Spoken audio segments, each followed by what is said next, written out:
Welcome to Appetite for Cooking. How you doing, guys? We got a little bit of a variation of a drink here. If you like pina coladas, then you're going to love a painkiller.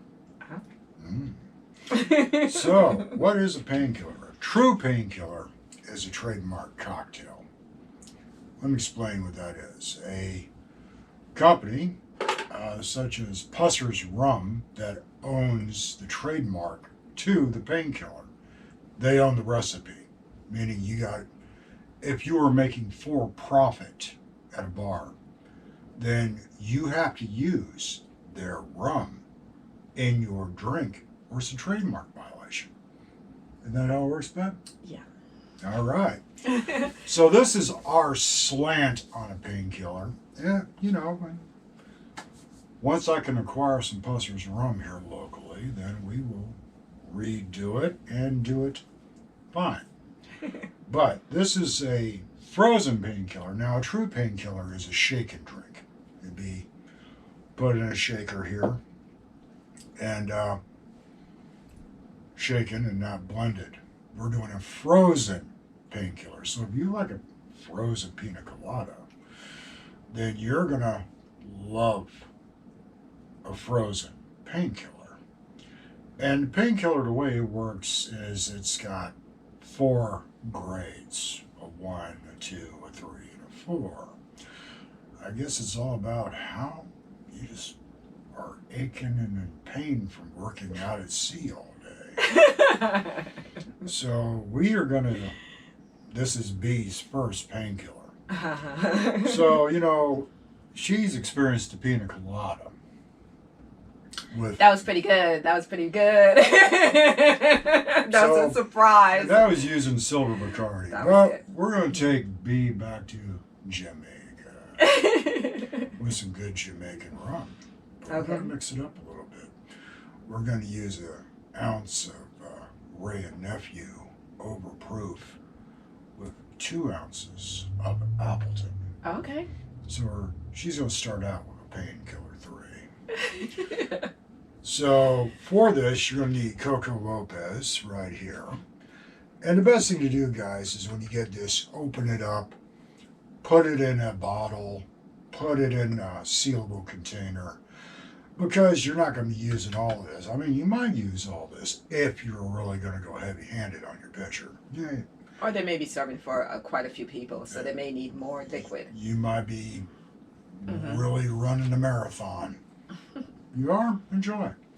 So I'm going to be putting 2 ounces of Coco Lopez in this. I'm going to be using 4 ounces of pineapple juice, and I'm going to be using 1.5 ounces of orange juice for this. So B, go ahead and let's get this Coco Lopez loaded up in there, please, man. Sure.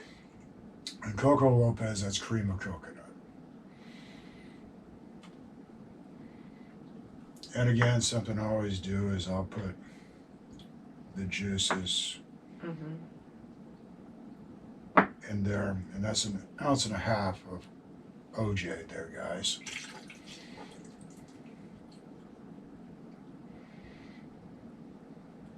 Okay. And what I'll do is I'll just pour some pineapple juice in there. Okay. You want to make sure you got all of that cream of Oh, coconut. that's the good stuff. That's the good stuff, darling.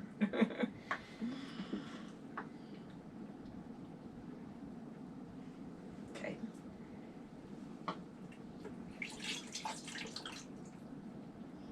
All right. Now, time to make things interesting. Ray and Nephew Overproof Rum, guys. This is 63% alcohol by volume. So we're going to be putting 1.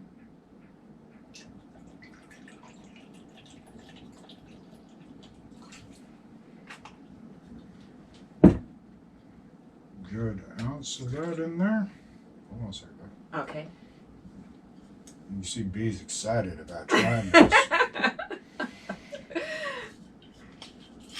B is being introduced to cocktails, guys. Yeah. Oops. And then this is Appleton. You guys want a good rum? Go ahead and dump that real quick. Babe, Okay, and then will do. follow up with a third.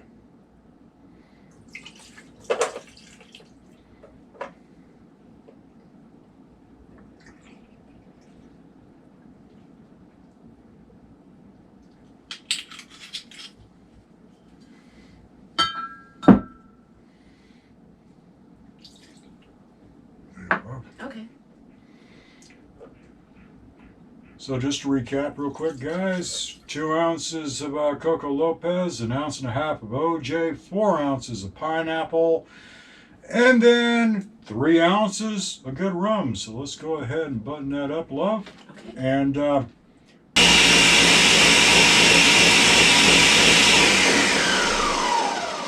right. I think we'll do another diving glass here just to reminisce on old days. Funny thing, this drink originated in the British Virgin Islands, and to quote the man that trademarked this thing, women are not allowed to have number 4. Painkillers, meaning 4 ounces of rum. So, moment of truth.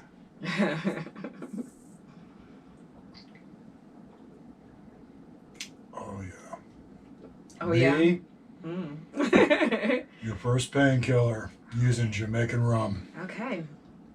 I think you're gonna like that more than a pina colada. Really. Mm-hmm.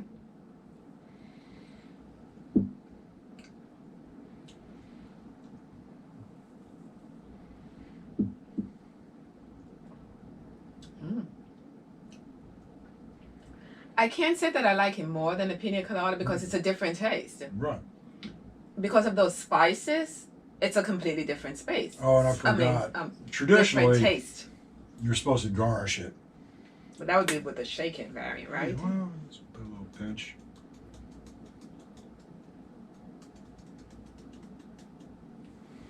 A little shot of nutmeg there, guys. That's traditional. Are you supposed to mix it around, or you just? You can if you want to. Let's see. Try it out. Mm-hmm.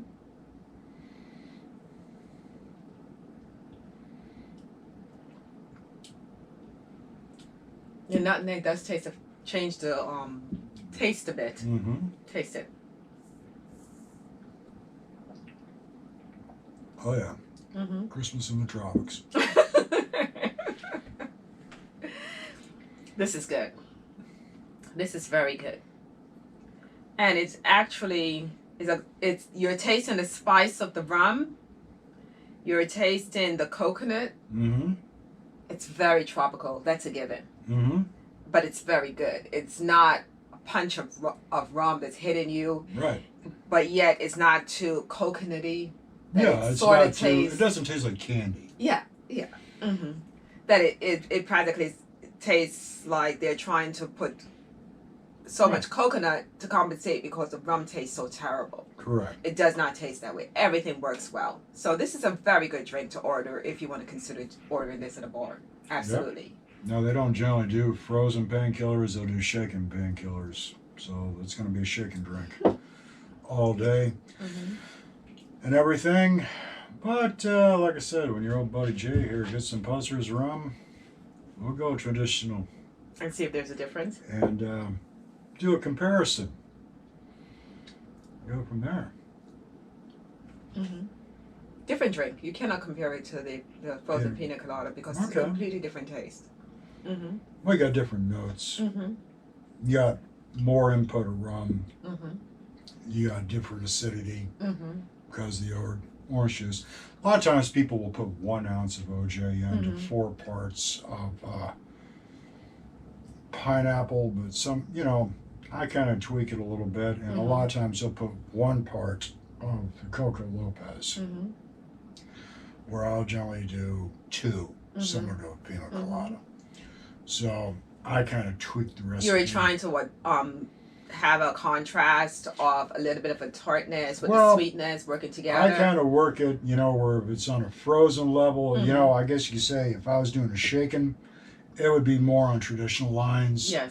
But because of the dilution of the ice cubes, I still want to kind of balance it out. Yes. To have You didn't want the those juice to flavors. get lost in all the water. The diluted Yeah. And ice so cubes. I wanted to make sure the coconut was there. You do taste it. And make sure the OJ was there. Of course, you got plenty of pineapple. And you got plenty of rum. Yes. Yes. So I'm going to weigh out the good stuff Yes. and make sure that it's carried through. Well, I would say that this would be absolutely a drink. You would sit in a lounge chair, kick back on the beach, and enjoy the sun. Absolutely. Probably wound up falling asleep in the sun too, drinking up with these guys. Absolutely. So, gang, hopefully you'll enjoy this recipe. And again, from our bar to yours, have a good time. Enjoy this at your next barbecue, or pull some of our recipes. Or pool party. Pool party. Hey, and while you're at your pool party, pull some of our jerk recipes. Yes. Or jerk chicken. Yes. And as in Jamaica, what do they call that, babe? Running boat? Yeah, running boat.